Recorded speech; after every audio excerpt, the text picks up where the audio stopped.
ជួបជាមួយលោកគ្រូទៀតហើយនៅមេរៀនទី39យើងទៅសាលារៀនចំរៀងឥឡូវកូនពិនិត្យមើលរូបភាពនេះគឺជារូបភាពគេនាំគ្នាទៅសាលារៀនអញ្ចឹងដើម្បីកុំឲ្យខាតពេលយូរកូនទាំងអស់គ្នាមកធ្វើការច្រៀងនៅអត្ថបទចម្រៀងរបស់យើងដែលមានចំណងជើងថាយើងទៅសាលារៀនលំនាំបទផ្កាយលើមេឃតោះឥឡូវកូនទាំងអស់គ្នាច្រៀងជាមួយលោកគ្រូទាំងអស់គ្នាតោះចាប់ផ្ដើម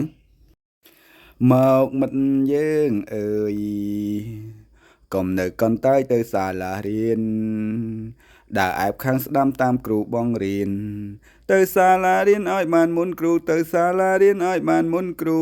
ដល់ពេលចេញលេងពួកយើងក្មេងៗកុំបងអង្គយូ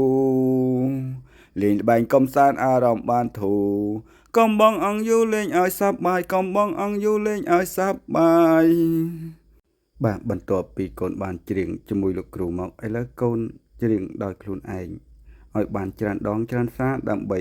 ឆាប់ចេះឆាប់ចាំនិងច្រៀងបានត្រូវតាមលំនាំបទ